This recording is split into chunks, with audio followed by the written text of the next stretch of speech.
Mirchi Sunday suspense, কান টান উত্তেজনা।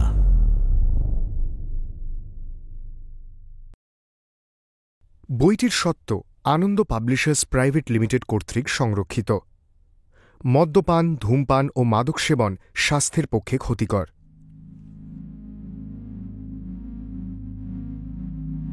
বাংলাদেশের নরম মাটি যেখানে শেষ হয়ে ছোট নাগপুরের পাথুরে কঠিনতা শুরু হয়েছে, সেখানে একটা ছোট্ট রেল স্টেশন। স্টেশন ঘিরে 2-4টে লোকালয়।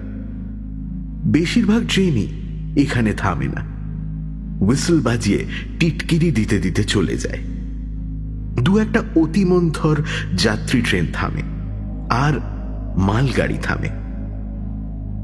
জায়গাটার পরিবেশ অত্যন্ত নিঝুম। যে 2-4টে মানুষ এখানে জীবনযাত্রা নির্বাহ করে, তাদের প্রকৃতিও নিঝুম। লোকগুলোকে দেখলে মনে হয় তারা এই মাত্র ঘুম থেকে উঠেছে কিংবা এক্ষুনি ঘুমিয়ে পড়বে।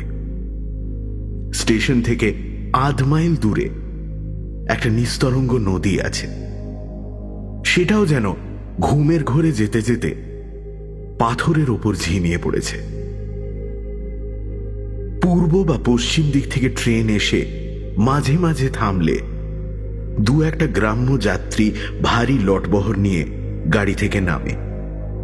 তারপর সেই লটবহর মাথায় তুলে দিগন্তে বিলীন হয়ে যায়। স্টেশন থেকে যে পথ অসমতল দিগন্তের দিকে চলে গেছে, তার কোনো নির্দিষ্ট গন্তব্য স্থান আছে বলে মনে হয় না। মনে হয় এই পথে কিছু দূর গেলেই দেখা যাবে পাথরের কোনো এক ফাটলের মধ্যে ঢুকে পথটা পাহাড়ি ময়াল সাপের মতো কুণ্ডুলি পাকিয়ে ঘুমোচ্ছে। ঘুম নগরীর রাজকুমারীর দেশ। শুধু রাজকুমারীরই সন্ধান কেউ জানে না।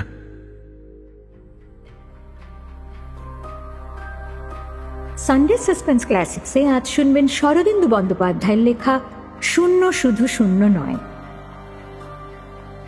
শরদিন্দু বন্দ্যোপাধ্যায়ের জন্ম 30শে মার্চ 1899 সালে, মৃত্যু 1970 সালে। বাঙালি পাঠক যদিও তাকে মনে রেখেছেন প্রধানত তার গোয়েন্দা চরিত্র ব্যোমকেশ বক্সীর জন্যই, তাছাড়াও উনি লিখেছেন একাধিক ঐতিহাসিক উপন্যাস এবং অজস্র ছোট গল্প। এই গল্পটি সানডে সাসপেন্সে প্রথম প্রচারিত হয় 12ই অগস্ট 2018 সালে। শুরু হচ্ছে শূন্য শুধু শূন্য নয়।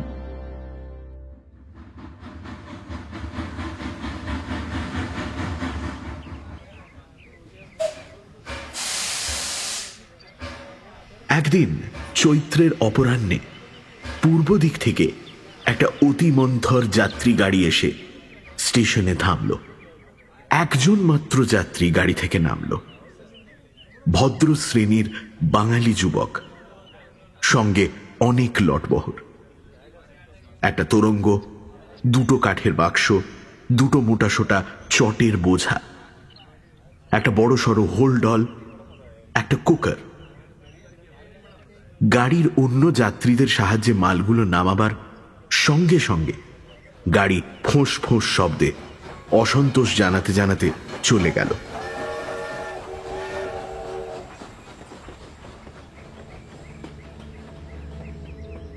যুবকের চেহারা শৌখিন গোছে, লম্বা রোগা গড়ন, মাথার চুল ঢেউ খেলানো, কানের মূল পর্যন্ত জুলপি নেমে এসেছে, পাতলা গোঁপ, চোখে ধোঁয়াটে কাঁচের চশমা। বয়স আন্দাজ 23-24। যুবক এদিক ওদিক তাকিয়ে কাউকে দেখতে পেল না। তারপর সে স্টেশন মাস্টারের ঘরের সামনে গিয়ে দাঁড়াল। স্টেশন মাস্টার মাঝবয়সী হিন্দুস্তানি।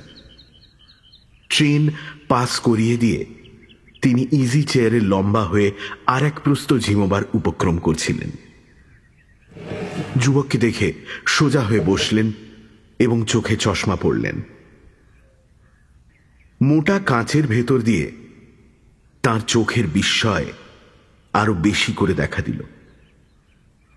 এই স্টেশনে এই শ্রেণীর যাত্রী তিনি প্রায় দেখেননি। যুবক বলল, আচ্ছা, স্টেশনে কুলি দেখছি না, কুলি কোথায়? স্টেশন মাস্টার চেয়ার থেকে উঠে এসে দরজার কাছে দাঁড়ালেন। আরো কিছুক্ষণ অবাক হয়ে যুবককে পর্যবেক্ষণ করলেন, কিন্তু যুবকের প্রশ্নের উত্তর দিলেন না। কারণ উত্তর দিতে হলে বলতে হয় স্টেশনের একমাত্র কুলি স্টেশন মাস্টারের হুকুমে কাছের তাল গাছে চড়ে তাড়ির ভাঁড় পাড়তে গেছে। তিনি পাল্টা প্রশ্ন করলেন, বলছি আপনি কোথায় যাবেন? কাছেই বাজপড়া বাংলো আছে, সেইখানে যাব। স্টেশন মাস্টারের চোখের বিস্ময় এবার চশমার কাঁচকেও ছাড়িয়ে গেল। তিনি কিছুক্ষণ স্তম্ভিত হয়ে রইলেন, তারপর বললেন, হ্যাঁ, বাজপাড়া বাংলো মানে মোহনলাল শেঠের কুটি? সেখানে তো কেউ নেই, তালা কেন? যুবক পকেট থেকে চাবি বের করলো। এই যে বাড়ির চাবি, মোহনলাল আমার বন্ধু, আমাকে তার বাংলোয় থাকতে দিয়েছে। হ্যাঁ, ও আচ্ছা। বলছি যে তা আপনি ওখানেই থাকবেন? শোনেন, ও বাংলোয় থাকবেন না। যুবক ভুরু তুলে বলল, থাকবো না কেন? স্টেশন মাস্টার ঘরের বাইরে বেরিয়ে এলেন। অত্যন্ত সাবধানে প্ল্যাটফর্মের চারিদিক দেখলেন, তারপর ষড়যন্ত্রকারীর মতো গাঢ় নিচু স্বরে বললেন, ও বাংলোয় দেও আছে। যুবকের ঠোঁটের কোণে একটু হাসি দেখা দিল। সে বলল, দেও? মানে ভূত? স্টেশন মাস্টার ঘাড় নেড়ে আশঙ্কার সম্মতি জানালেন। যুবক হেসে উঠে বলল, ভালোই হলো, একজন সঙ্গী পাওয়া যাবে। স্টেশন মাস্টার এবার গম্ভীর হয়ে গেলেন। যে অর্বাচীন ভূত প্রেত নিয়ে মশকরা করে তাকে সদুপদেশ দিতে যাওয়া পণ্ডশ্রম। তিনি হাত বাড়িয়ে বললেন, আমরা টিকিটটা দেখান। যুবক টিকিট বের করে দিল। স্টেশন মাস্টার টিকিট পরীক্ষা করলেন, তারপর টিকিট পকেটে রেখে নির্লিপ্ত কণ্ঠে বললেন, কুলি জরুরি কাজে বাইরে গেছে, আপনার যদি মুটের দরকার হয় ওই স্টেশনের বাইরে যান, সামনে মুদির দোকান আছে, ওইখানে লোক পাবেন। যুবক বাইরে গিয়ে মুদির দোকানের সামনে গিয়ে দাঁড়ালো। দোকানটা একদিকে মুদি ও মিষ্টির দোকান, একদিকে চাল ডাল মশলা, অন্যদিকে লাড্ডু মিঠাই পকোড়া। ময়রা দোকানে বসে পকোড়া ভাজছিল আর দুজনের সাথে কথা বলছিল। যুবককে দেখে ময়রা গল্প থামিয়ে তার উদ্দেশ্য জানতে চাইল। সব কথা শুনে তার চোখ বিস্ময় স্থির হয়ে গেল। ভূতের বাড়িতে মানুষ থাকবে, এ তো বড় বেকুবের কথা। যুবক বলল, আগে আমার একখানা মুটে চাই। মোট বহনের প্রস্তাবে মুদি আপত্তি করল না, বরং 1 টাকা মজুরির লোভে সবাই মিলে প্ল্যাটফর্মে এসে মালপত্র মাথায় তুলল। যুবক লক্ষ্য করল, যাত্রা শুরু করার আগে মুদি নিজের দোকান থেকে কিছু মিষ্টি আর তেলে ভাজা পুঁটলি করে বেঁধে নিল। যুবক মোটবাহীদের সাথে যেতে যেতে জিজ্ঞেস করল, সঙ্গে খাবার নিলে যে? বাজপড়া বাড়ি কি অনেক দূর? মুদি বলল, अजी पास ही में है, वो খাবার নিলাম দেওকে চড়াবো বলে। ও আচ্ছা আচ্ছা, ভূতকে খেতে দেবে? খাসা ভূত তো, পিন্ডি খায় না, তেলে ভাজা খায়। जी वो हम सभी मतलब পালা করে ভোগ দিই। ভোগ না দিলে কি হয়? ও কি বলা যায় হুজুর, ঘরে আগুন লেগে যেতে পারে।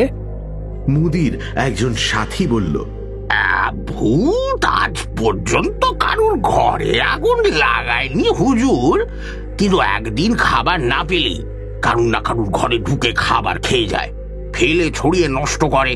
তাই আমরা ব্যবস্থা করেছি, যার যেদিন পালা সে সেদিন মুদি ভাইকে 4 পয়সা দেয়, মুদি ভাই দেওকে খাবার দিয়ে আসে। ভূতকে তোমরা কেউ দেখেছো? বাবু শুরুর দিকে কেউ কেউ ছায়া মূর্তি দেখেছিল, এখন আর দেখা যায় না।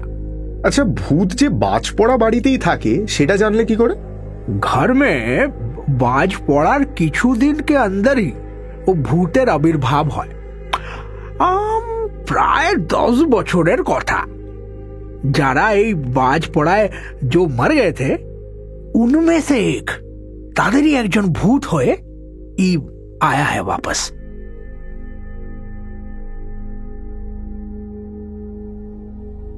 বাজপড়া বাড়ির একটা ইতিহাস আছে। 15-16 বছর আগে মদন শেঠ নামে এক ধনী ব্যবসায়ী বিনোদনের জন্য নির্জন জায়গায় এই বাড়িটা করেছিলেন। তিনি বছরে 2-1 বার এসে থাকতেন বাড়িতে। বাড়ি ফাঁকা থাকলে তার ব্যবসার অংশীদার নিধিরাজ মল্লিকও মাঝে মাঝে আসতেন। একবার প্রায় বছর 10 আগে নিধিরাজ এসেছিলেন, সঙ্গে তার স্ত্রী ও ছোট ছেলে মেয়ে ছিল। গ্রীষ্মকাল। হঠাৎ একদিন কালবৈশাখী দেখা দিল।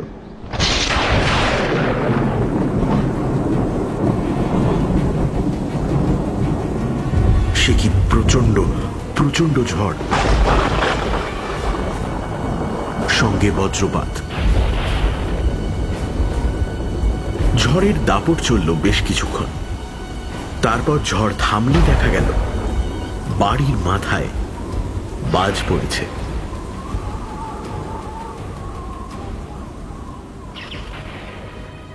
নিধিরাজ মল্লিক আর তার পরিবারের কেউ বেঁচে নেই। খবর পেয়ে বাড়ির মালিক মদন শেঠ যখন এসে পৌঁছলেন, তখন অধিকাংশ মৃতদেহ শেয়ালে টেনে নিয়ে গেছে। মদন শেঠ সেই যে বাড়িতে তালা লাগিয়ে বেরোলেন, আর কোনোদিন এই বাড়িতে পা দেননি। তারপর মদন শেঠের মৃত্যু হয়েছে। এখন তার ছেলে মোহনলাল এই বাড়ির মালিক, কিন্তু সেও এখনো এই বাড়িতে আসেন। একদিনের জন্য না, শুধু বন্ধুকে বিপদ থেকে উদ্ধার করার জন্য তাকে বাড়িতে থাকতে দিয়েছে। আমাদের গল্পের যুবকই মোহনলালের সেই বন্ধু। এবার এই যুবকের অজ্ঞাতবাসের ইতিহাস এখানে বলা যেতে পারে। যুবকের নাম গৌরমোহন সাহা। বড় ব্যবসাদারের একমাত্র সন্তান হয়ে জন্মগ্রহণ করেও সে যখন ছবি আঁকতে শুরু করল, তখন তার পিতৃদেব মনের দুঃখে ইহজগৎ ত্যাগ করলেন। বাড়িতে রইলেন গৌরমোহন আর তার সৎমা শশীমুখী। শশীমুখী সৎমা হলেও গৌরমোহনকে অত্যন্ত ভালোবাসতেন। তার নিজের কোনো সন্তান ছিল না। তিনি ছেলেকে পৈতৃক ব্যবসায় নিযুক্ত করার চেষ্টা করেছিলেন, কিন্তু সে ছবি আঁকতে লাগল। ছেলের ইহকাল পরকাল নষ্ট হয়ে যাচ্ছে দেখে শশীমুখী তার বিয়ের আয়োজন করলেন, কারণ পুরুষের মন সংসার ধর্মে আকৃষ্ট করার জন্য বিয়েই সর্বশ্রেষ্ঠ উপায়। শশীমুখী পাত্রীও ঠিক করে ফেললেন। কন্যাকে স্বচক্ষে দেখেও যখন গৌরমোহন অটল রইল, শশীমুখী যুক্তিতর্কের পথ ছেড়ে আরো জোরদার রাস্তা ধরলেন। তিনি ছেলেকে বললেন, আর দেরি করা চলবে না। পরশু রোববার ওরা তোমাকে আশীর্বাদ করতে আসবে। সব ঠিক হয়ে গেছে, আর দেরি করা চলবে না। নোটিস নয়, এ তো একেবারে সমন, গ্রেপ্তারি পরোয়ানা। গৌরমোহনের মাথায় আকাশ ভেঙে পড়ল, কিন্তু সে মায়ের সঙ্গে কখনো তর্ক করে না। মায়ের কথার অবাধ্য হওয়ার মতো রুক্ষতা তার চরিত্রে নেই। একান্ত বাধ্য হয়ে সে ছুটে গেল তার প্রাণের বন্ধু মোহনলালের কাছে। মোহনলাল গৌরমোহনের সমবয়সী হলেও সে বিবাহিত ও বিষয় বুদ্ধি সম্পন্ন যুবক। সে গৌরমোহনকে সৎ পরামর্শ দিল। বলল যে পালিয়ে গেলে মাতৃ আজ্ঞা লঙ্ঘন করা হয় না, কিছুদিন অজ্ঞাতবাসে থাকলেই মাতৃদেবী ধাতস্থ হবেন। এরপর গৌরমোহন আর বাড়ি ফেরেনি। বাজপড়া বাড়ির চাবি নিয়ে অজ্ঞাতবাসে বেরিয়ে পড়েছে। অবশ্য বাড়িটার যে ভৌতিক দুর্নাম আছে সে কথা সে আগে জানত না, জানলেও তার পরিকল্পনায় অবশ্য কোনো পরিবর্তন হতো না।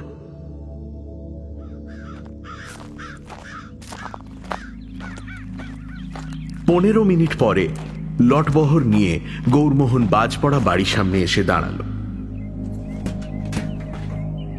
জীর্ণ ভাঙাচোরা পাঁচিল ঘেরা বিঘাখানেক জায়গা শুকনো আগাছায় ভরা, তার মাঝখানে ছোটখাটো একটা একতলা বাড়ি।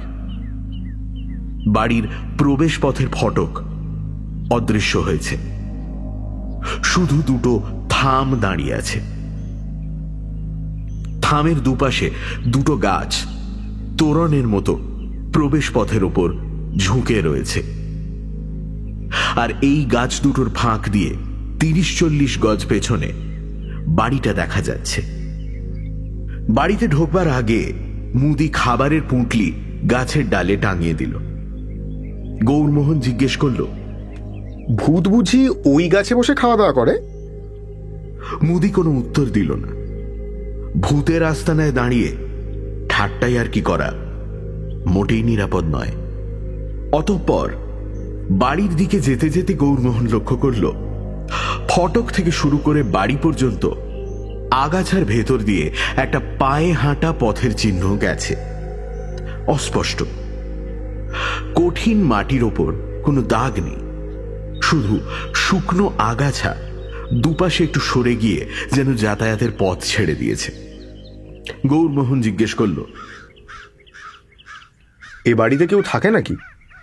মুদি চোখ কপালে তুলে বলল, ইকা বাত কর রে হুজুর, এ তো সাহস কার? চোর ডাকাত? এ দেশে মানুষ ही नहीं, और जो है उनके पास पैसा नहीं है। चोर डाकात आजबे किसेर जोन्ने? हम 20 सालों में यहाँ पे चोर डाकातेर नामও শুনিনি। গৌরমোহন ভাবল হয়তো শেয়াল কুকুর এদিক দিয়ে যাতায়াত করে। আরো কিছু দূর এগিয়ে দেখল ওই অস্পষ্ট পথটা বাড়ির সদর দরজার দিকে না গিয়ে বাড়ির পাশ দিয়ে পেছন দিকে চলে গেছে। সদর দরজায় মরচে ধরা তালা লাগানো। বেশ কিছুক্ষণ চেষ্টা করার পর অবশেষে সে তালা খুলে গেল। গৌরমোহন বাড়ির ভেতরে প্রবেশ করল। সে ভেবেছিল এত বছরের পড়ে থাকা অব্যবহৃত বাড়ির মেঝেতে পুরু হয়ে থাকবে ধুলোর আস্তরণ। ঘরের কোণে কোণে ময়লা মাকড়সার জাল ধুলোর ভারে ঝুলে পড়বে। সে মনে মনে ভেবেই রেখেছিল কুলিদের আরো কিছু পয়সা দিয়ে অন্তত একটা ঘর পরিষ্কার করিয়ে নেবে। কিন্তু এ কি? ঘরের মেঝে একেবারে চকচক করছে, কোথাও অপরিচ্ছন্নতার কোনো চিহ্ন নেই, যেন অতিথির আগমন প্রত্যাশা করে কেউ সমস্ত ঝেড়ে মুছে পরিষ্কার করে রেখেছে। গৌরমোহন অন্য ঘরগুলো পরীক্ষা করে দেখল। বসবাসের জন্য 4খানা ঘর, তাছাড়া রান্নাঘর, স্নানের ঘর ইত্যাদি রয়েছে। সমস্তই ঝাড়া মোছা, ব্যবহারের জন্য একেবারে প্রস্তুত। বাড়ি অনেকদিন বন্ধ থাকলে যে বিচ্ছিরি অস্বাস্থ্যকর স্যাঁতস্যাঁতে গন্ধ পাওয়া যায় সেটা একেবারেই নেই। বরং যে গন্ধটা গৌরমোহনের নাকে এলো তা এ বাড়ির পক্ষে অবিশ্বাস্য। এ তো মানুষের গন্ধ। যে বাড়িতে মানুষ বসবাস করে সে বাড়ির হাওয়া বাতাসে একটা সহজ স্বাভাবিক গন্ধ থাকে। এ তো একেবারে সেই গন্ধ। কিন্তু এ বাড়িতে এরম গন্ধ এলো কোথা থেকে? বাড়ির দরজায় তো তালা লাগানো ছিল। তাহলে কি?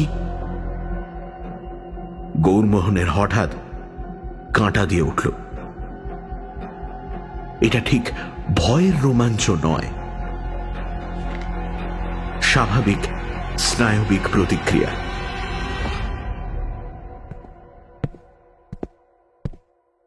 মনকে শক্ত করে সে বাইরের ঘরে ফিরে এলো। মুদি ও তার সঙ্গীদের মজুরি মিটিয়ে দিল গৌরমোহন। মুদি জিজ্ঞেস করল, हुजूर, रात में क्या खाएंगे आप? अगर अगर हुक्म हो तो गरम गरम पूरी और सब्जी लाके दें। গৌরমোহন বলল, না, আজ রাতে আর কিছু দরকার হবে না। আমার সঙ্গে যা আছে তাতেই আজ হয়ে যাবে। যদি কিছু দরকার হয় কাল সকালে তোমার দোকানে যাব। মুদি ঘাড় নেড়ে সঙ্গীদের নিয়ে চলে গেল। ওরা চলে যাওয়ার সঙ্গে সঙ্গেই গৌরমোহনের মনে হলো এই বাজ পড়া বাড়িতে সে একা, একেবারে একা। নিজেকে সে বোঝাতে লাগলো একা থাকবার জন্যই তো সে এখানে এসেছে।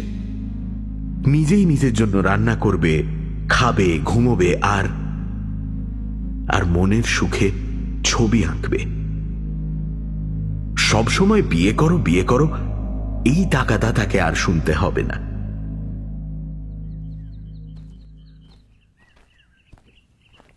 গৌরমোহন বাড়ির বাইরে বেরিয়ে এলো। এককালে বোধহয় বাড়ির চারপাশে অনেক ফুলের গাছ ছিল। এখন বাগানের আর কোনো চিহ্ন নেই। বর্ষার জল পেয়ে যে আগাছা প্রতি বছর জন্ম নেয় তারাও এখন রোদে পুড়ে খড় হয়ে গেছে। সেই খড়ের ভেতর দিয়ে অস্পষ্ট পায়ে হাঁটা পথের ইশারা। গৌরমোহন সেই ইশারা অনুসরণ করে বাড়ির পেছন দিকে চলল। ওদিকটা এখনো দেখা হয়নি। পথটা বাড়ির পাশ দিয়ে গিয়ে পেছনে খিড়কির দরজার কাছে শেষ হয়ে গেছে। গৌরমোহন দরজা ঠেলল। না, ভেতর থেকে বন্ধ। তারপর সে পেছন দিকে তাকালো। তার চোখ বিস্ময় পরিপূর্ণ। পেছন দিকে পাঁচিল নেই, তার বদলে একটা চওড়া সিঁড়ি ধাপে ধাপে নেমে গেছে। যেখানে সিঁড়ি শেষ হয়েছে সেখানে একটা স্বচ্ছ শীর্ণ নদী পাহাড়ি মেয়ের মতো যেন শুয়ে আছে। ওপরে পাথরের ঢালু পাড়। বাড়ির পেছন দিকে লুকোনো এই দৃশ্যটা দেখে গৌরমোহন মুগ্ধ হয়ে তাকিয়ে রইল। চারদিকের পাথরের শুষ্কতার মাঝখানে এ যেন এক অপূর্ব শান্তি। গৌরমোহন ঘাটে গিয়ে দাঁড়ালো। তারপর নেমে গেল ঘাটে। জুতো খুলে ঘাটের শেষ সিঁড়িটায় এসে পা ডুবিয়ে দিল। আহ, কি ঠান্ডা জল! রক্তবর্ণ সূর্যের ভয়ে হাওয়ার সমস্ত শীতলতা যেন এই জলের মধ্যেই আশ্রয় নিয়েছে।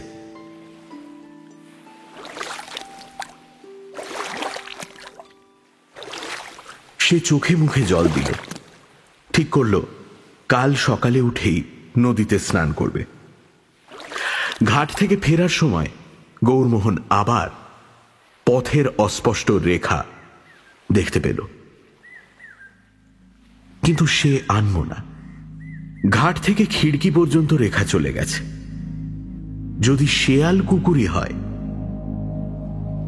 তাহলে তারা সদর দরজায় আসে কেন? আর সেখান থেকে ঘাটেই বা যায় কিসের জন্য? গৌরমোহনের অন্যমনস্ক মনে কোনো প্রশ্ন জাগল না। সূর্য দিগন্ত রেখা স্পর্শ করেছে। গৌরমোহন বাড়ির সামনে এসে দাঁড়িয়েছে। হঠাৎ একটা কথা মনে পড়ায় সে আবার ফটকের দিকে চলল।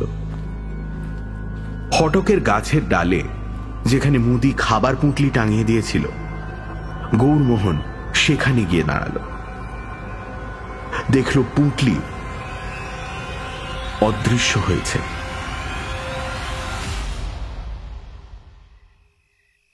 বাড়িতে আসবাবপত্র কিছুই নেই। একটা ঘরে একখানা লোহার খাট আছে মাত্র। গৌরমোহন হোলডল টেনে বিছানা করে ফেলল। আজ রাতের জন্য প্রয়োজনীয় জিনিসপত্র কিছু বের করে রাখল, লণ্ঠন, মোমবাতি, স্টোভ ইত্যাদি। স্টোভ জ্বালিয়ে চায়ের জল বসালো। সঙ্গে প্রচুর খাবার রয়েছে, চিংড়ি মাছের কাটলেট, হিঙের কচুরি, কড়া পাকের সন্দেশ। গৌরমোহন দুটো সন্দেশ আর একটা কাটলেট বের করে রাখল প্লেটে। পাশে রাখা সুগন্ধি চায়ের কাপটা মুখে তুলতে যাবে এমন সময় সদর দরজায় খুটখুট শব্দ। গৌরমোহন চমকে মুখ তুলল, তারপর গলা চড়িয়ে বলল, কে? দরজার ওপার থেকে কেউ সাড়া দিল না, কিন্তু আবার খুটখুট শব্দ হল। গৌরমোহন উঠে গিয়ে দরজার সামনে দাঁড়াল। আবার প্রশ্ন করল, আরে কে? কে ওখানে? কি চাও কি? এবারও কোনো সাড়া নেই। গৌরমোহন একটু ইতস্তত করল, যদি চোর ডাকাত হয়। কিন্তু চোর কি বা নেবে তার কাছ থেকে? সে সাহস করে দরজা খুলে ফেলল।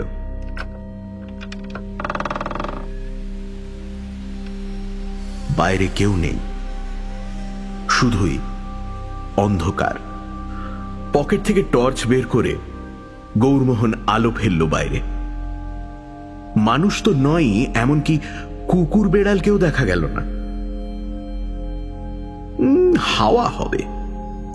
হাওয়ার ধাক্কাতেই দরজায় শব্দ হয়েছে হয়তোবা।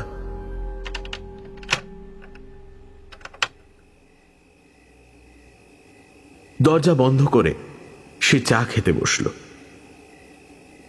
কিন্তু বসেই চমকে উঠল। প্লেটে মাত্র একটা সন্দেশ রয়েছে, কাটলেট উধাও। চারিদিকে ভালো করে তাকালো সে। হ্যাঁ, এ কি? কাটলেটটা তবে কি বেড়াল ঢুকেছিল? তার কিছুক্ষণের অনুপস্থিতির সুযোগ নিয়ে কাটলেট নিয়ে পালিয়েছে? তাই হবে, এছাড়া আর কি হতে পারে? বেড়ালে মুখ দিয়ে গেছে, আর এটা খাওয়া যাবে না। সে সন্দেশ সমেত প্লেটটা সরিয়ে রাখলো পাশে। তারপর টর্চ হাতে নিয়ে প্রত্যেকটা ঘর ভালোভাবে পরীক্ষা করল। কোথাও বেড়ালের কোনো নাম গন্ধ নেই। তার মনে কিরকম একটা সংশয় দানা বাঁধছে। তাহলে কি এতগুলো লোক যা বলেছিল সব সত্যি? ভূত যদি থেকেও থাকে, সে এখনো পর্যন্ত তার কোনো ক্ষতি করেনি, শুধু তার খাবার খেয়ে গেছে। সেক্ষেত্রে ভূতের সাথে তার নিজের খাবার দাবার ভাগ করে নিতে কোনো আপত্তি নেই। এইভাবে সে নিজের মনকে নানান যুক্তি দিয়ে শক্ত করছে এমন সময় বাইরের ঘর থেকে একটা অস্পষ্ট শব্দ এলো তার কানে। গৌরমোহন নিঃশব্দে উঠে দাঁড়াল, পা টিপে টিপে উঁকি মারল ঘরে। কেউ নেই। টর্চ জ্বালিয়ে তাড়াতাড়ি ঘরের চারদিক দেখল। সদর দরজা আগের মতো বন্ধ, ঘর ফাঁকা। শুধু বেড়ালের ইঁটো ভেবে যে সন্দেশের প্লেটটা সে সরিয়ে রেখেছিল সেটা খালি হয়ে গেছে। গৌরমোহন মনে মনে মন্তব্য করল, বাবা, এ তো পেটুক ভূত।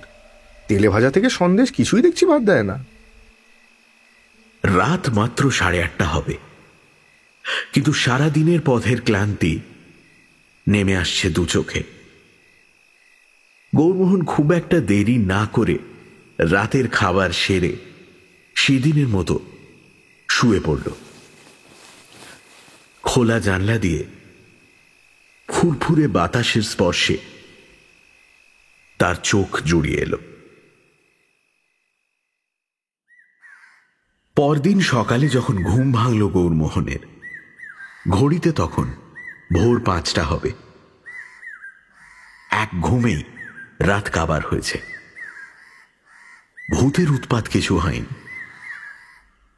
তবু তার মনে হলো ঘুমের মধ্যে সে নানান রকম স্বপ্ন দেখেছে। কে যেন তার খাটের চারপাশে সারা রাত ঘুরে বেরিয়েছে, মাথার কাছে এসে মুখের উপর ঝুঁকে মুখ দেখার চেষ্টা করেছে। পাখির পালকের মতো নরম আঙুল তাকে স্পর্শ করেছে। কিন্তু না, এসবই স্বপ্ন মাত্র।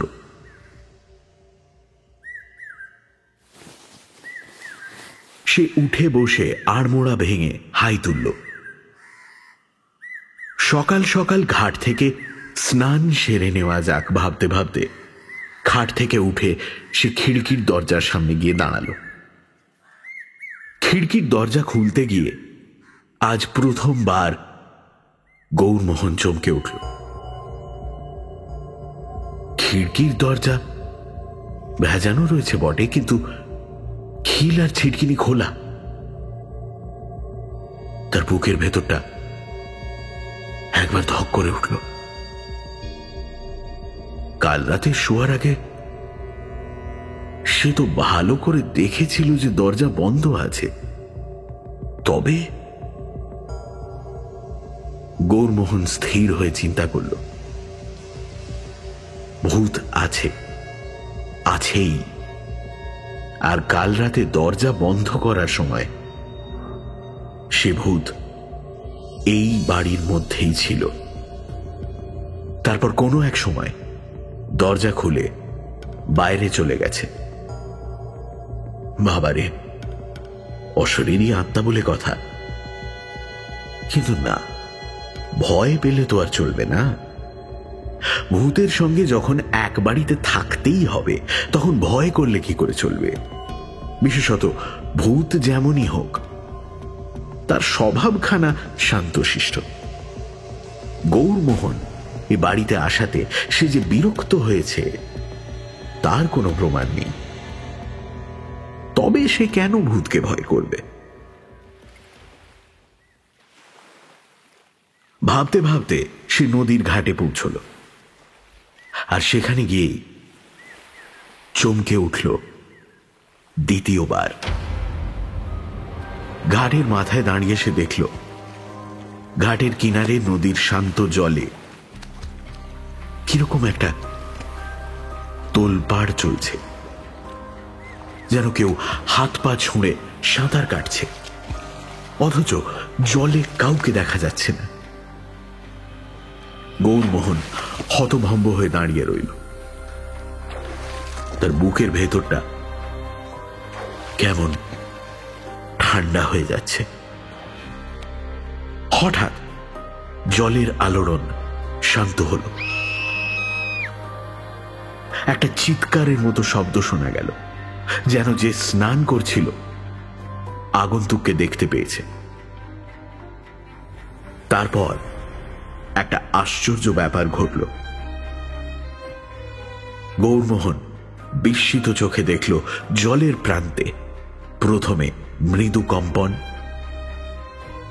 তারপর এক জোড়া জলে ভেজা পায়ের ছাপ, ধাপে ধাপে উঠে আসছে।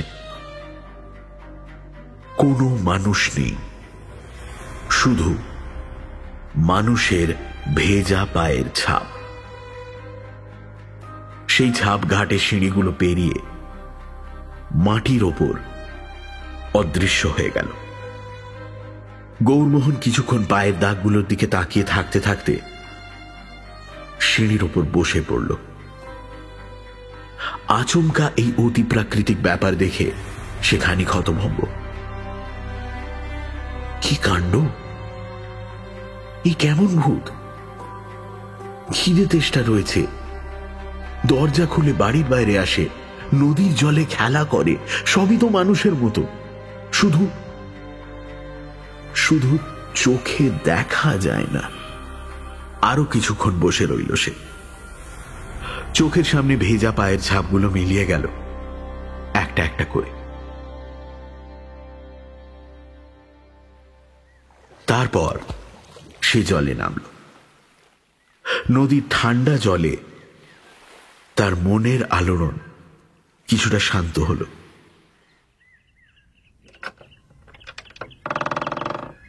স্নান শেষ করে বাড়ি ঢুকে সদর দরজাটা খুলে দিল গৌরমোহন। তারপর চা আর পাউরুটি নিয়ে খেতে বসবে এমন সময় মনে পড়ল গতকাল রাতে একটা কৌটোর মধ্যে কিছু খাবার রেখে গিয়েছিল, ভূত খায় কিনা দেখবার জন্যে। কৌটোর ঢাকনাটা আটকানো ছিল। গৌরমোহন সেটা খুলে ফেলল। খালি কৌটোর দিকে তাকিয়ে সে কিছুক্ষণ চিন্তা করল। তারপর আশেপাশে শূন্যতার দিকে প্রশ্ন ছুড়ে দিল, তুমি এখন কিছু খাবে? কান খাড়া করে রইল বেশ খানিকক্ষণ, কিন্তু না, কিছুই শুনতে পেল না।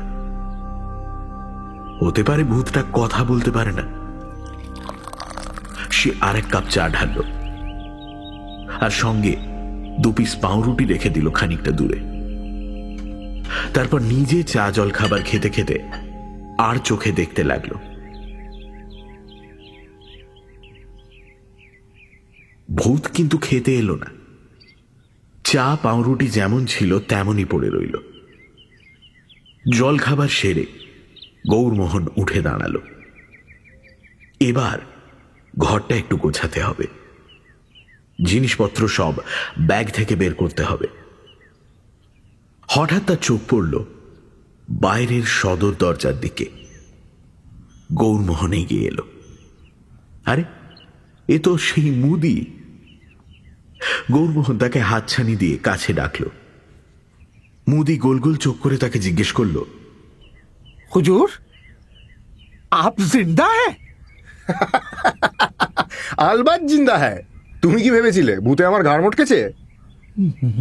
मतलब आपने आप कछु দেখেননি? ভূত দেখিনি।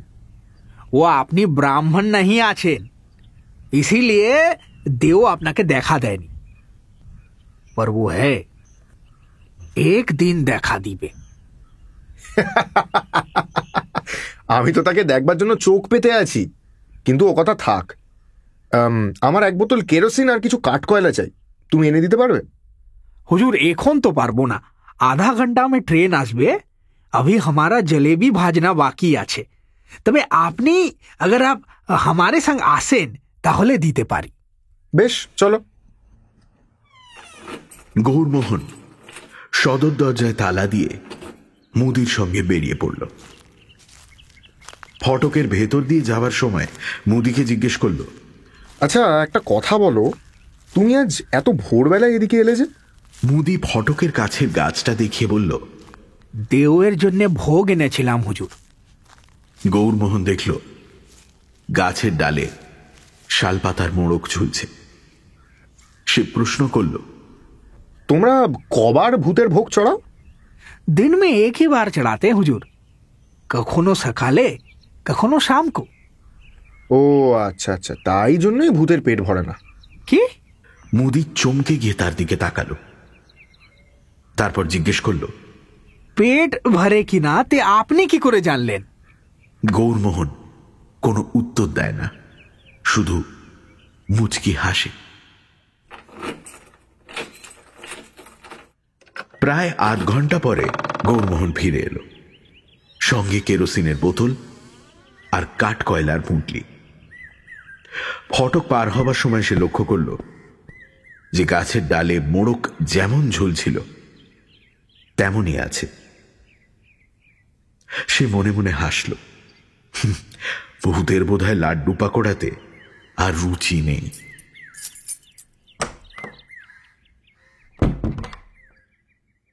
তালা খুলে ঘরে ঢুকে গৌরমোহনের চক্ষু চড়ক গাছ।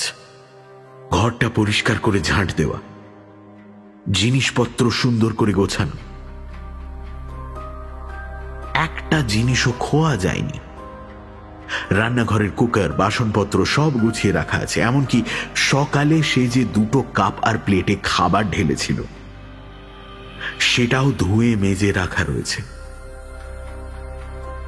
গৌরমোহন উচ্চ কণ্ঠে হাসতে লাগলো কিছুক্ষণ।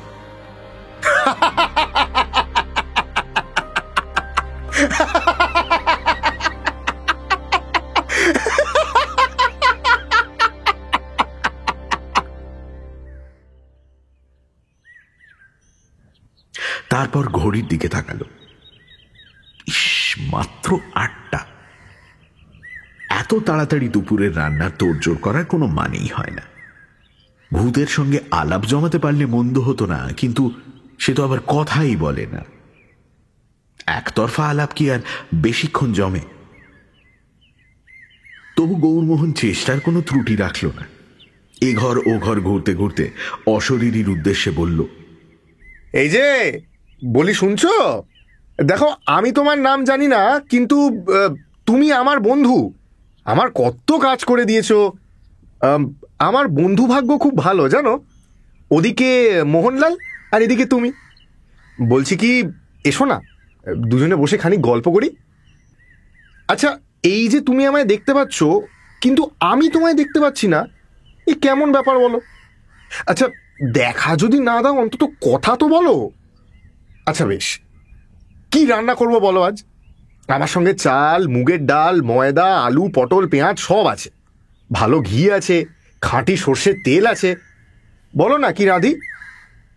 তুমি যা বলবে তাই রাঁধবো। দুজনে মিলে বেশ খাওয়া যাবে। কি গো, শুনছো?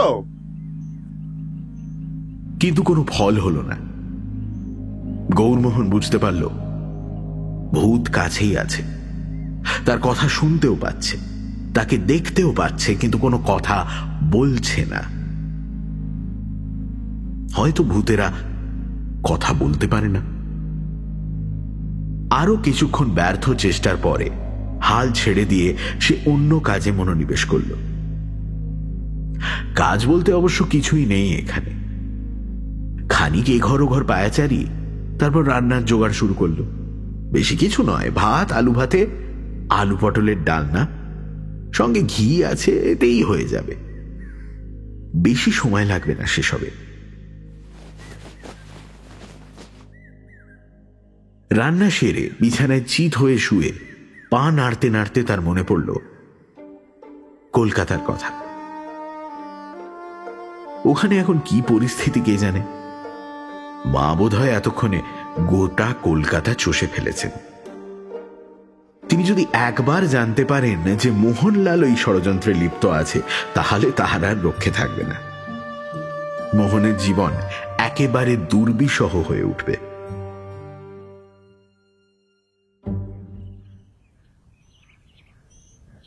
অলস ঘড়ি দুপুর 12টা পেরিয়েছে অনেক কষ্টে। যাক, এবার খেতে বসা যাক। দু জায়গায় খাবার বেড়ে গৌরমোহন বলল, তুমি কিন্তু খেতে বসলে পারতে, একসঙ্গে খাওয়ার পাট চুকিয়ে নেওয়া যেত। যাই হোক, তোমার যা ইচ্ছে। আমার সামনে যদি খেতে সংকোচ হয়। আর কোনো কথা না বলে খাওয়া শেষ করে গৌরমোহন বিছানায় গা এলিয়ে দিল। তার চোখ খানিক জুড়িয়ে এসেছে। ঘুমের মধ্যে হঠাৎ সে শুনতে পেল খিড়কি দরজা খোলার শব্দ হচ্ছে। বোধহয় ভূত দরজা খুলে নদীর ঘাটে গেল। কে জানে আলু ভাতে আলু পটল ভূতের কেমন লেগেছে। গৌরমোহন এবার ঘুমিয়ে পড়ল।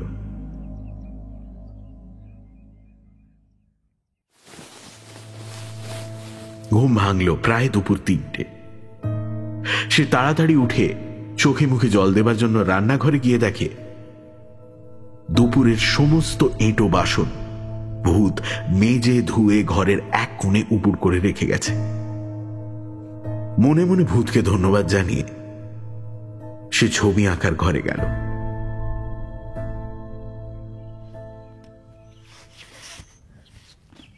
এই ছবি আঁকার ঘরের একটা জানলা দিয়ে নদী আর ঘাটের দৃশ্য দেখা যায় স্পষ্ট। বাইরে তখন অপরাহ্নের সঞ্চিত সূর্যতাপ নিথর হাওয়ায় সূক্ষ্ম বাষ্পের মতো স্পন্দিত হচ্ছে। গৌরমোহন জানলার কাছে ক্যানভাস রাখল। কি আঁকবে সে ঠিক করে ফেলেছে। শুষ্ক প্রাণহীন শূন্যতার মাঝখানে একখানা ছোট বাড়ি। বাড়িটা জীবন্ত, তার ছোট ছোট দরজা জানলা যেন তার চোখ মুখ। বিপুল শূন্যতার মাঝখানে বসে বাড়িটা হাসছে। ছবির নাম শূন্য, শুধু শূন্য নয়।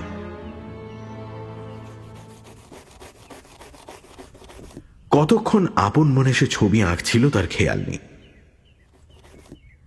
ঘাড়ের কাছে আলতো নিঃশ্বাসের স্পর্শে সে চমকে উঠল। গৌরমোহন বুঝতে পারেনি ভূত বোধ হয় তার ছবি আঁকা দেখতে দেখতে তন্ময় হয়ে তার ঘাড়ের কাছে এসে পড়েছে। সে ঘাড় ঘুরিয়ে বলে উঠল, মনে হলো যে পেছনে দাঁড়িয়েছিল সে যেন চট করে পিছু হটল। গৌরমোহন মুহূর্তের জন্য নিজেকে সামলে নিয়ে বলল, ও তুমি? তা আমার ছবি আঁকা দেখছো বুঝি? তা বেশ বেশ। আচ্ছা, যেটুকু এঁকেছি কেমন মনে হচ্ছে বলো তো? এখনো বোধহয় ঠিক বুঝতে পারছো না। আর একটু আঁকা হোক, তারপর বুঝতে পারবে। গৌরমোহন আবার আঁকায় মন দিল। নিজের মনে আঁকে আর মাঝে মাঝে ভূতের উদ্দেশ্যে দু একটা কথা বলে। এইভাবে বেশ খানিকক্ষণ চলার পর একসময় সে অনুভব করল ঘরের আলো বেশ কিছুটা কমে এসেছে। শুধু তাই নয়, বাতাসের অভাবে দম বন্ধ হয়ে যাচ্ছে। সে তুলি ফেলে বাইরের জানলার দিকে তাকালো। সূর্যের আলো কেমন যেন ঝলসে গেছে। সে দেখতে পেল নদীর ওপারে ঈশান কোণে ধূসর মেঘ মাথা তুলেছে। একটা দমকা হাওয়া নদীর নিস্তরঙ্গ জলে যেন আঙুল বুলিয়ে গেল। গৌরমোহন আনন্দে বলে উঠল, ঝড় আসছে, ঝড়! চৈতালি ঝড় নতুন কিছু না, প্রতি বছরই আসে। একবার এই বাড়ির সকলকে বজ্রাহত করে দিয়ে চলে গেছিল।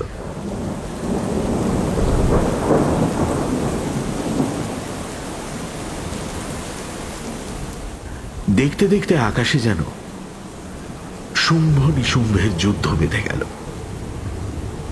শনশন বাতাস, চকমক বিদ্যুৎ, গম গম বজ্রগর্জন। গৌরমোহনের মন আনন্দে নেচে উঠল। সে আঁকার সরঞ্জাম একপাশে সরিয়ে রেখে জানলাগুলো বন্ধ করার চেষ্টা করল। সব জানলা অবশ্য বন্ধ হলো না। ভাঙা কাঁচের ভেতর দিয়ে বৃষ্টির ছাঁট আসতে লাগলো।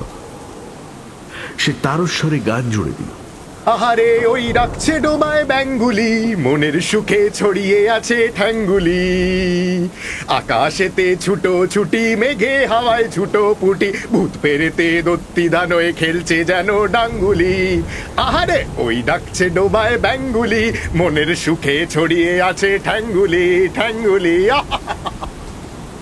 বর্ষার মহিমা জ্ঞাপক অন্য কোনো গান জানা না থাকায় সে এই গানটাই অনেকক্ষণ ধরে গাইল।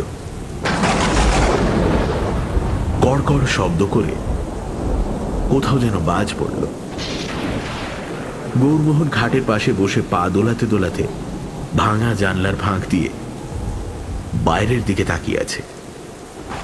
তার শিল্পী মন প্রকৃতির এই উদ্দাম উন্মাদনাকে রঙের ফাঁদে ধরবার ফন্দি আঁটছে।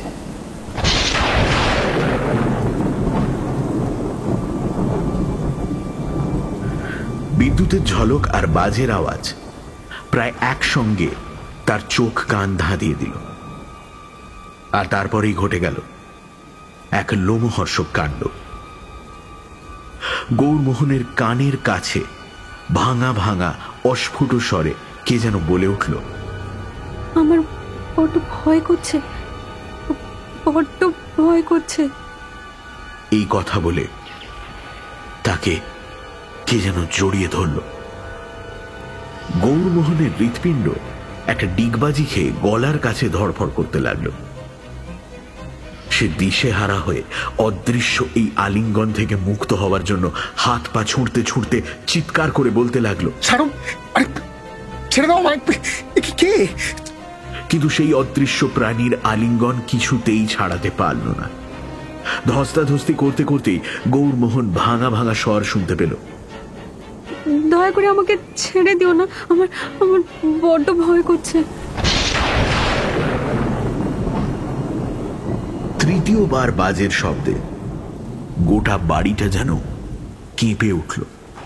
কিন্তু আশ্চর্যের কথা, এই শব্দে গৌরমোহনে ভয়ে বিহ্বলতা কেটে গেল। প্রাকৃতিক বিপর্যয়ের আশঙ্কা অপ্রাকৃতের ভয়কে দূর করে দিল। কে? কে? ছাড়ো, আরে ছেড়ে দাও আমায়, কে? ছাড়ো ছাড়ো ছাড়ো। এতক্ষণ সে নিজেকে ছাড়াবার আপ্রাণ চেষ্টা করছিল, কিন্তু এখন কিছুক্ষণ স্থির হয়ে অদৃশ্য দেহটাকে স্পর্শ করে দেখতে লাগল। একটা হাত, চোখে দেখা না গেলেও অনুভব করা যাচ্ছে ছুঁয়ে, কোমল অথচ দৃঢ় হাত। গৌরমোহন দু হাতে অদৃশ্য দেহটাকে স্পর্শ করতে করতে বলল, তুমি তুমি কে? ভূত নও? শীর্ণ কাঁপা কাঁপা স্বরে উত্তর এলো, না, আমি মানুষ। গৌরমোহন স্পর্শে অনুভব করে চলল। হাত শেষ হয়ে কাঁধ শুরু হয়েছে। কাঁধের ওপর অদৃশ্য চুলের গোছা, তারপর গলা, তারপর গৌরমোহন একটা খাবি খাওয়ার চিৎকার করে উঠল, কি? তুমি মেয়ে?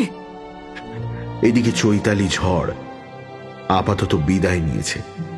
তার দুরন্ত অভিযান 10 দিক ছাড়খাড় করে চলে গেছে।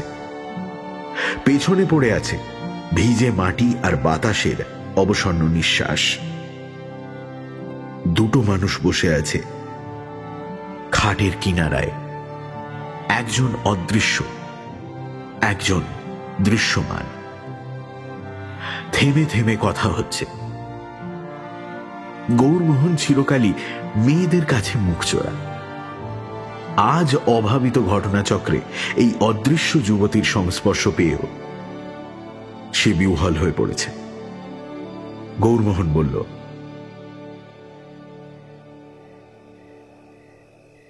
তোমার আর ভয় করছে না তো? না, মেঘ ডাকলেই ভয় করে। তোমার নামটা এখনো জানা হয়নি। আমার নাম ছায়া। কিছুক্ষণ চুপচাপ, তারপর গৌরমোহন হাতের ঘড়ি দেখে বলল, বলছি 6:30 বেজে গেছে, চায়ের সময় হলো। তুমি চা খাবে তো? হ্যাঁ, খাবো। খাট থেকে উঠতে গিয়ে ছায়ার গায়ে গা ঠেকে গেল। গৌরমোহন লজ্জায় লাল হয়ে উঠল। অদৃশ্য যুবতী যে সম্পূর্ণরূপে বিবস্ত্রা তা গৌরমোহন বুঝতে পারল। রান্নাঘরে গিয়ে চায়ের ব্যবস্থা করতে করতে সে দেখল তার থেকে খানিক দূরে বঁটিতে আলু কাটা হচ্ছে। চাকা চাকা করে আলু কাটা শেষ হলে একটা পাত্রে জমা হলো, তারপর বালতির জলে ধোয়া হয়ে তার পাশে রেখে দেওয়া হলো। গৌরমোহন জিজ্ঞেস করল, রাতে খিচুড়ি রাঁধা যাবে। আচ্ছা, তুমি খিচুড়ি ভালোবাসো? হ্যাঁ, লাড্ডু আর পকোড়া ছাড়া সবই ভালোবাসি। আহারে, লাড্ডু আর পকোড়া খেয়ে খেয়ে অরুচি ধরে গেছে। আচ্ছা, তুমি চায়ে ক চামচ চিনি খাও? অনেকদিন চা খাইনি, যখন খেতাম 5 চামচ চিনি খেতাম। চায়ের জল টিপটে ঢেলে গৌরমোহন লুচি ভাজতে বসল। ছায়া বলে উঠল, আমি লুচি ভাজতে জানি, তুমি সরো, আমি ভেজে দিচ্ছি। না না, তোমাকে আর কষ্ট করতে হবে না। অনেক কষ্ট করেছো তুমি, ঘর পরিষ্কার করেছো, বাসন মেজেছো। আমার ইচ্ছে করছে। তা আচ্ছা, তুমি ভাজো। গৌরমোহন দূরে দাঁড়িয়ে দেখতে লাগল। লুচি আলু ভাজা তৈরি হলো, রেকাবির ওপর সাজানো হলো, তারপর স্টোভ নিভে গেল।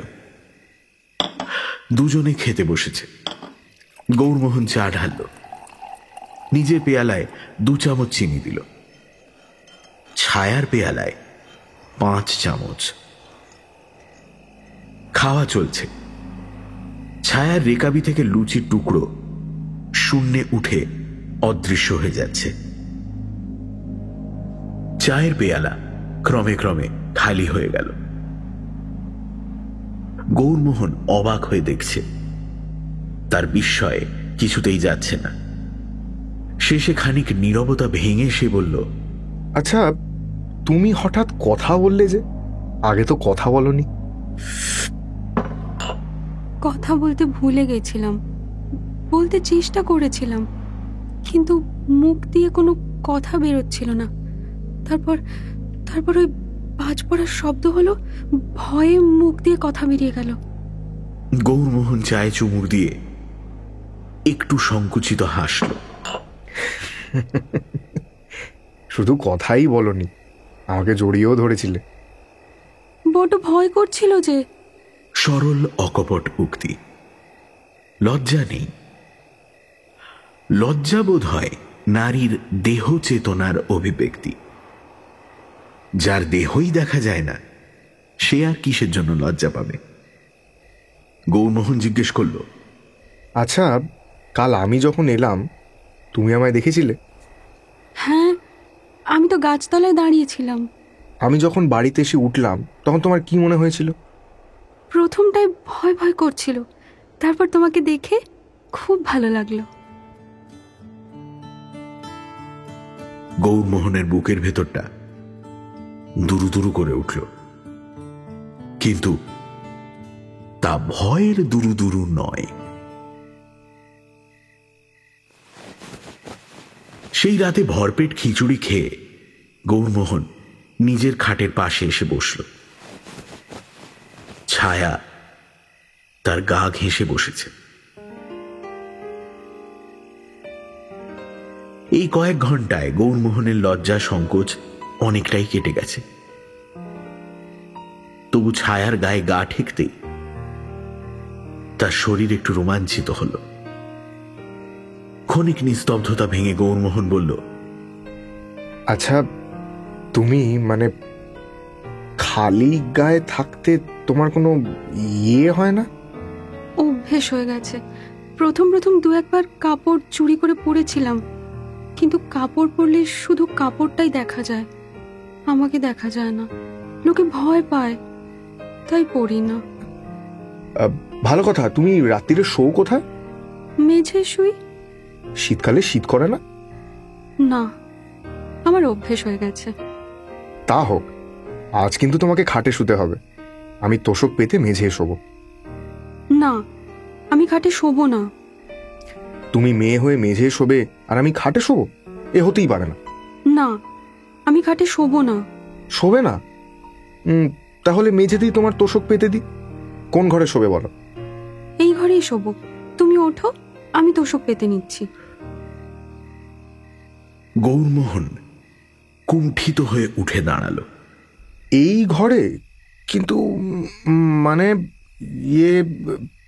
খাটে দুখানা তোষক আর দুটো বালিশ ছিল।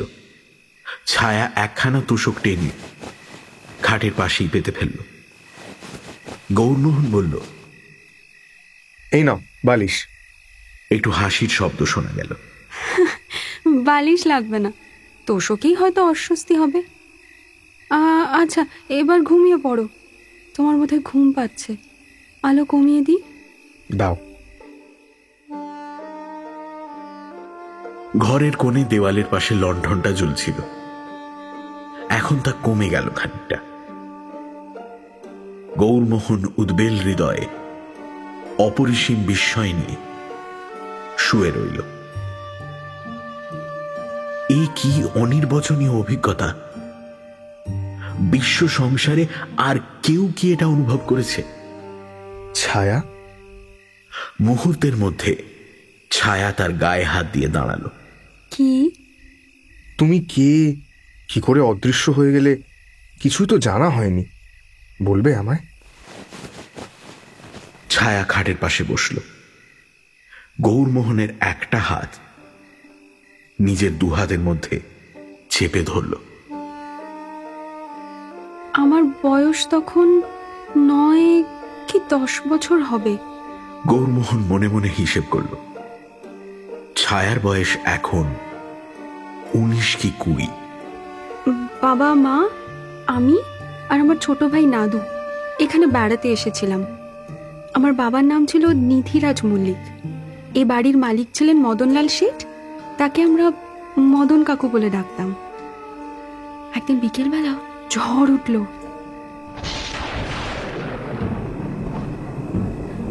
আজ যেমন ঝড় উঠেছিল তেমন। আমরা দরজা জানলা বন্ধ করে বাড়ির মধ্যে বসেছিলাম। তারপর বাড়ির উপর বারবার বাজ পড়তে লাগলো। আমি এই খাটটার উপর বসেছিলাম। তারপর কি হলো জানি না, আমি ভয়ে অজ্ঞান হয়ে পড়লাম। যখন জ্ঞান হলো দেখলাম এই ঘরের কোণেই পড়ে আছি। নিজের হাত পা দেখতে পাচ্ছি না, বাড়িতে কেউ নেই, সামনে তালা লাগানো। এখন মনে হয় 3-4 দিন অজ্ঞান হয়ে পড়েছিলাম। গলার আওয়াজ একেবারে বুঝে গেছিল। আমি খিড়কির দরজা দিয়ে বেরিয়ে বাগানে গেলাম, বাগানেও কেউ নেই। তখন স্টেশনের কাছে বাজারে গেলাম, সেখানে 2-3 জন লোক বসে গল্প করছিল। তাদের কথা শুনে বুঝতে পারলাম আমার বাবা, মা, ভাই, বোন কেউ বেঁচে নেই। কাঁদতে কাঁদতে আবার এই বাড়িতেই ফিরে এলাম। সেই থেকে একলা এই বাড়িতেই আছি। প্রথম খিদে পেলে মুদির দোকানে গিয়ে খাবার চুরি করে খেতাম, তারপর ওরাই এসে আমায় খাবার দিয়ে যেত। এমনি করে কত বছর কেটে গেল কে জানে। তারপর তুমি এলে। গৌরমোহন শুয়ে শুয়ে ভাবতে লাগল, কি বিচিত্র এই জগৎ! বাজ পড়ে মানুষ অদৃশ্য হয়ে যায়। গৌরমোহন বিজ্ঞান জানে না, হয়তো বিজ্ঞান এর ব্যাখ্যা জানে। যদি না জানে তাতেই বা ক্ষতি কি? বিজ্ঞান কি বিশ্বের সমস্ত রহস্যের ব্যাখ্যা করেছে? এই যে অদৃশ্য যুবতী তার হাতে হাত রেখে বসে আছে, সে কি কোনো ব্যাখ্যার অপেক্ষা রাখে? গৌরমোহন একটা আকাঙ্ক্ষা ভরা নিঃশ্বাস ফেলে বলল, তোমাকে খুব দেখতে ইচ্ছে করছে ছায়া।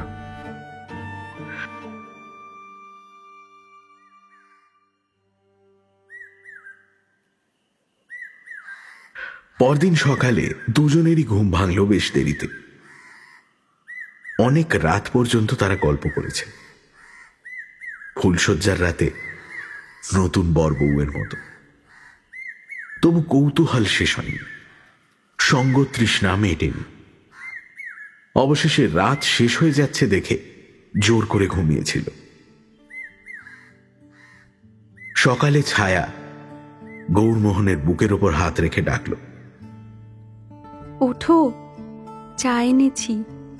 গৌরমোহন উঠে বসে শূন্যে ভেসে থাকা চায়ের কাপ হাতে নিল। ঘুম ভরা গলায় বলল, তোমাকে খুব দেখতে ইচ্ছে করছে ছায়া।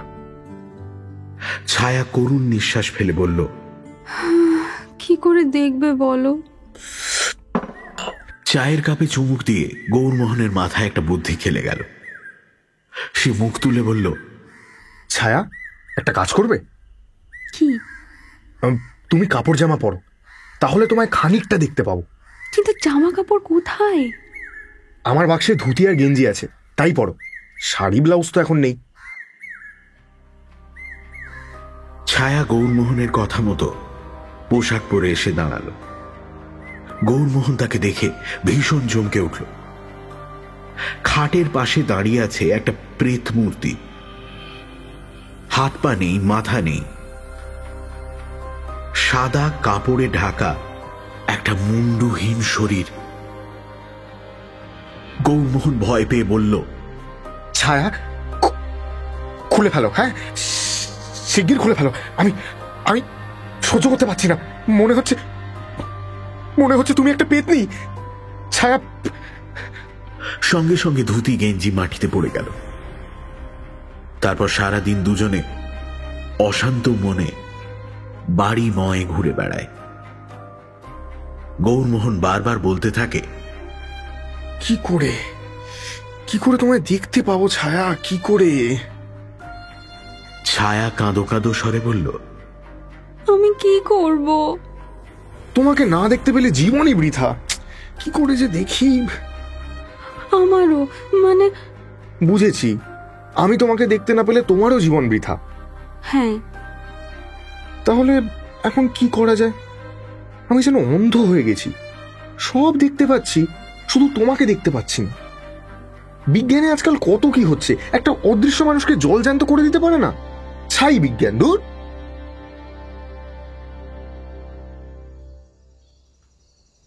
সেদিন বিকেলে গৌরমোহন ছবি আঁকতে বসে ভাবতে লাগলো, আচ্ছা, ছায়ার একটা কল্পমূর্তি আঁকা যায় নাকি? কাপড় পরা অবস্থায় ছায়ার দেহের যে ইঙ্গিত সে পেয়েছে, তাকে সূত্র ধরেই গোটা মানুষটাকে কল্পনা করা যেতে পারে। অবশ্য সেক্ষেত্রে চোখ মুখের গড়ন কাল্পনিক হবে। সে জিজ্ঞেস করল, আচ্ছা ছায়া, তোমার গায়ের রং কিরকম ছিল? ছায়া তার কাঁধে হাত রেখে বলল, ফর্সা। মা বলতেন দুধে আলতা। আর চোখ মুখ? তা কি করে বোঝাবো? আচ্ছা দেখি, তুমি আমার সামনে দাঁড়াও তো। চুপ করে দাঁড়াবে। গৌরমোহন আঙুলের স্পর্শে ছায়ার চোখ মুখ অনুভব করে দেখতে লাগলো। চোখ দুটো বেশ টানা টানা মনে হচ্ছে, নাকটা সরু, ঠোঁট দুটো ভারী নরম। তুমি আমার মডেল, বুঝেছ? দাঁড়িয়ে থাকো, তোমাকে ছুঁয়ে ছুঁয়ে আঁকবো। প্যালেটের উপর রং মিশিয়ে সে ক্যানভাসের দিকে ফিরছে, এমন সময় একটা চোখ ধাঁধানো আইডিয়া তাকে অবাক করে দিল। ছায়া, ছায়া, এই যে আমি। কাছে এসো, কাছে এসো। তোমার মাথাটা একবার দেখি। হ্যাঁ হ্যাঁ, এবার চুপটি করে থাকো। এই বুদ্ধিটা এতক্ষণ মাথায় যে কেন আসেনি। তোমার গায়ে আমি তোমার ছবি আঁকবো, যেমন কাচের উপর ছবি আঁকে, বুঝেছো? বাঁ হাতে ছায়ার মাথা ধরে গৌরমোহন ডান হাতের রং মাখা তুলি দিয়ে তার গালে স্পর্শ করল। গালের ওপর পাকা ডালিমের রং লেগে রইল। গৌরমোহনের ইচ্ছে হলো সে আনন্দে নেচে ওঠে, কিন্তু সেই ইচ্ছে দমন করে সে অতি যত্নে ছায়ার মুখে রং লাগাতে শুরু করল। ধীরে ধীরে তার মুখখানা ফুটে উঠতে শুরু করল। ঠোঁটে একটু গোলাপি রং দিল, ভুরুতে কালো রং, কিন্তু কিন্তু চোখের মনিতে তো রং লাগানো যায় না। চোখ দুটো তাই শূন্যই রইল। তবু মুখখানা চমৎকার, পান পাতার মতো। ছায়া, কি সুন্দর তুমি। দাঁড়াও, এবার চোখের ব্যবস্থা করছি।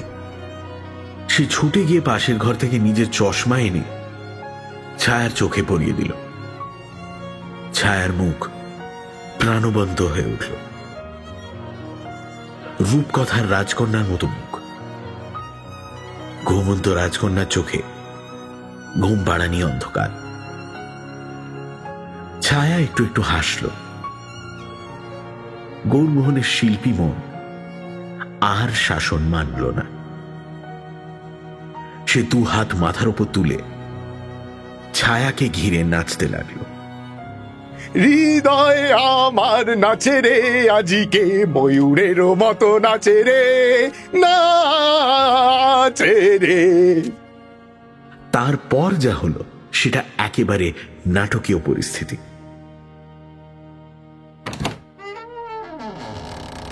গৌরমোহনের মা শশীমুখী হঠাৎ ঘরে প্রবেশ করলেন এবং গৌরমোহনকে একখানা দেহহীন মুন্ডুর চারপাশে নাচ করতে দেখে এক অনৈসর্গিক আর্তনাদ করে অজ্ঞান হয়ে গেলেন।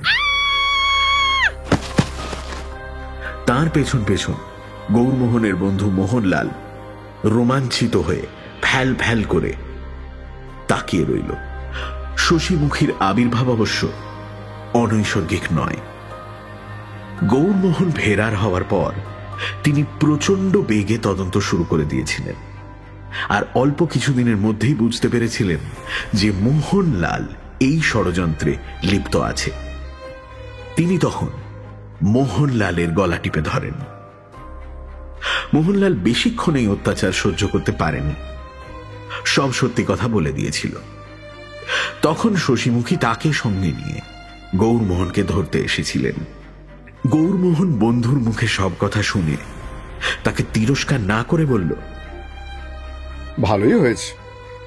সে মোহনলালকে সব কথা খুলে বলল। ছায়া ইতিমধ্যে নদীতে গিয়ে মুখের রং ধুয়ে আবার সম্পূর্ণরূপে অদৃশ্য হয়ে গেছে। সে ভীতু মানুষ, এই সব গন্ডগোল দেখে ভয় পেয়ে গেছে। শশীমুখীর জ্ঞান ফিরলে তিনি ভয়ার্ত চোখে একবার চারিদিক দেখলেন, তারপর বাবা গো বলে ঊর্ধ্বশ্বাসে স্টেশনের দিকে ছুটলেন। গৌরমোহন তার বন্ধু মোহনলালকে বলল, তুই মাকে নিয়ে ফিরে যা, শিগগির একটা পুরুত নিয়ে আসবি, দেরি করবি না। মোহনলাল বলল, আচ্ছা, তখন তোর বউকে ভালো করে দেখব। আর একটা কথা, তুই তোর বাড়িটা আমাকে বিক্রি করে দে ভাই, আমি এখানেই বউ নিয়ে থাকবো। মোহনলাল বলল, বিক্রি করব না, বাড়িটা তোর বিয়ের যৌতুক। আচ্ছা, আজ চলি, কাল পরশুর মধ্যেই পুরুত নিয়ে ফিরব। দই, সন্দেশ, মাছ, কনের গয়না, বেনারসি সব নিয়ে আসবো। মোহনলাল চলে গেল। একটা অদৃশ্য হাত এসে আলতো জড়িয়ে ধরল গৌরমোহনের হাত। গৌরমোহন সেদিকে ফিরে বলল, চলো আরেকবার, ভালো করে এখনো তোমাকে দেখা হয়নি।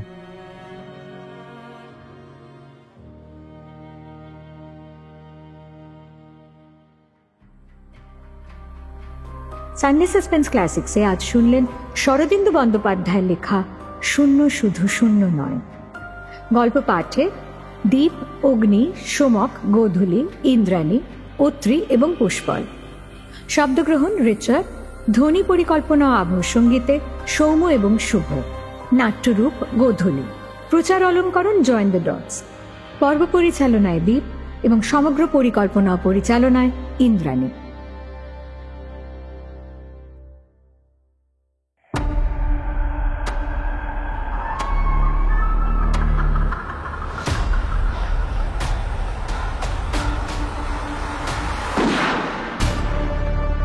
মির্চি সানডে সাসপেন্স, কান টান উত্তেজনা।